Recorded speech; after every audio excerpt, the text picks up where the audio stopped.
नमस्कार बच्चों। आज हम कक्षा 8वीं की पाठ्यपुस्तक बसंत के पाठ 2 बस की यात्रा का अध्ययन करेंगे। हम 5 मित्रों ने तय किया कि शाम 4 बजे की बस से चलें। पन्ना से एसी कंपनी की बस सतना के लिए घंटे भर बाद मिलती है, जो जबलपुर की ट्रेन मिला देती है। सुबह घर पहुंच जाएंगे।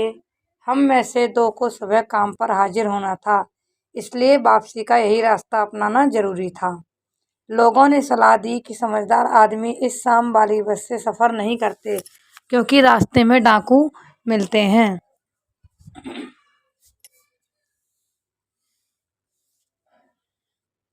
क्या रास्ते में डाकू मिलते हैं? नहीं, बस डाकिन हैं। बस को देखा तो श्रद्धा उमड़ पड़ी। खूब वयोवृद्ध थी, सदियों के अनुभव के निशान लिए हुए थी।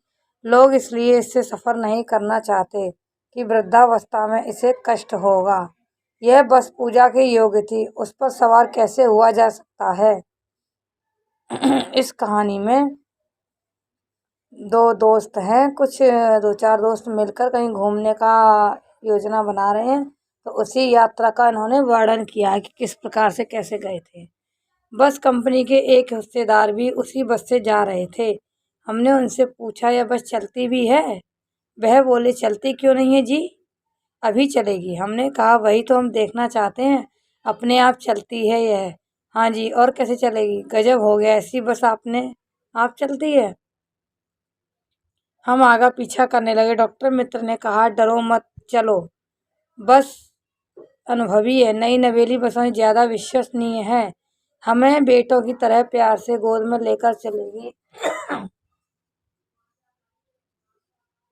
हम बैठ गए। जो छोड़ने आए थे वे इस तरह देख रहे थे जैसे अंतिम विदा दे रहे हैं। उनकी आंखें कह रही थीं, आना जाना तो लगा ही रहता है, आया है सो जाएगा। राजा रंग फकीर आदमी को कूच करने के लिए एक निमित्त चाहिए।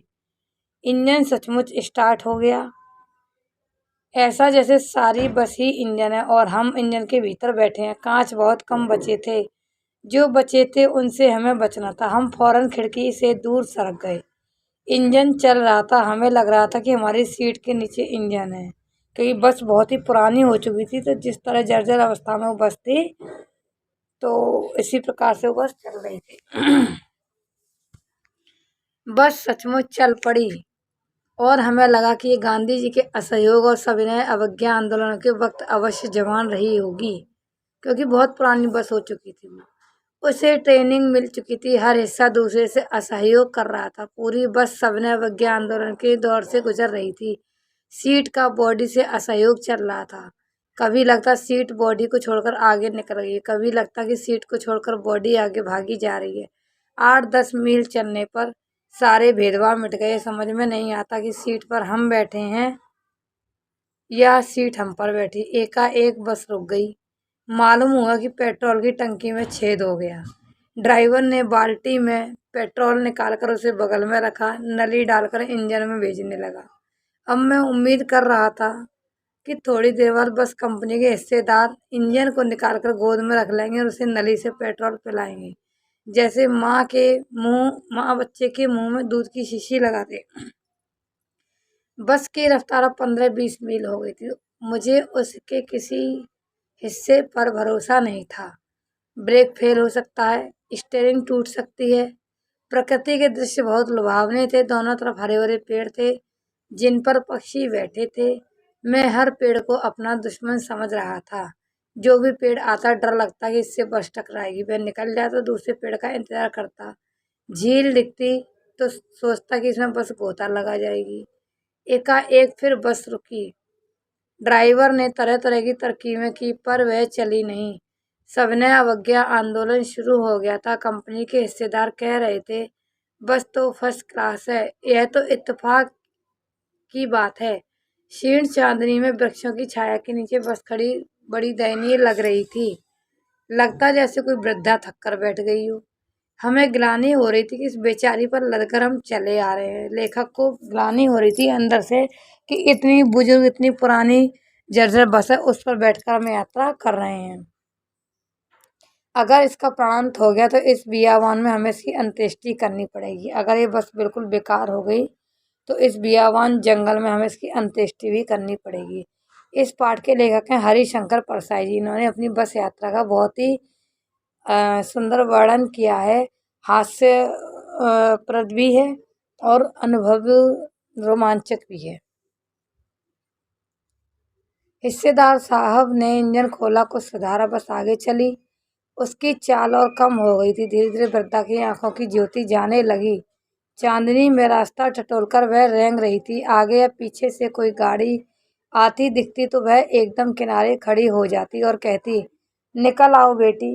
अपनी तो वह उम्र ही नहीं रही। एक पुलिया के ऊपर पहुंचते ही थे, एक टायर फिस्ट करके बैठ गया। एक टायर खराब हो गया। वह बहुत जोर से हिलकर थम गई। अब बस रुक गई। अगर स्पीड में होती तो उछलकर नाले में गिर जाती। मैंने उस कंपनी के हिस्सेदार की तरफ पहली बार श्रद्धा भाव से देखा। वे टायरों की हालत जानते हैं, फिर भी जान हथेली पर लेकर इसी बस से सफ़र कर रहे हैं। उत्सर्ग की ऐसी भावना दुर्लभ है। सोचा, इस आदमी के साहस और बलिदान का भावना का सही उपयोग नहीं हो रहा है। इसे तो किसी क्रांतिकारी आंदोलन का नेता होना चाहिए। अगर बस नाले में गिर पड़ती और हम सब मर जाते तो देवता बाहें पसारे उसका इंतजार कर रहे होते। इस प्रकार से लेखक के मन में विचार आ रहे थे। कहते, वह महान आदमी आ रहा है जिसने एक टायर के लिए प्राण दे दिए, मर गया पर टायर नहीं बदला। मतलब खराब टायर से बस चला रहे थे। हो सकता है उसका कोई बड़ा एक्सीडेंट भी हो सकता था, कई लोगों की जानें भी जा सकती थी, लेकिन ऐसा उस बस वाले ने नहीं किया। दूसरा घिसा टायर लगाकर फिर बस चली, फिर घिसा हुआ टायर लगा दिया। अब हमने वक्त पर पन्ना पहुंचने की उम्मीद छोड़ दी थी। पन्ना कभी पहुंचने की उम्मीद छोड़ दी थी। पन्ना क्या, कहीं भी कभी भी पहुंचने की उम्मीद छोड़ दी थी। लगता था जिंदगी इसी बस में गुजारनी है और इससे सीधे उस लोक को प्रयाण कर जाना। लेखक को लगता था या तो घर पहुंचेंगे या सीधे दूसरे लोक को, स्वर्गलोक को पहुंच जाएंगे इस बस में यात्रा करते रहे तो। इस पृथ्वी पर उसकी कोई मंजिल ही नहीं है। हमारी बेताबी तनाव खत्म हो गए। हम बड़े इत्मीनान से घर की तरह बैठ गए। चिंता जाती रही, हंसी मजाक चालू हो गया। लेखक ने बड़े हास्यास्पद से इस पाठ में अपनी बस की यात्रा का वर्णन किया है। बस की यात्रा। अगले वीडियो में इस पाठ के प्रश्न उत्तरों का अध्ययन किया जाएगा। इसके लिए अगला वीडियो जरूर देखें।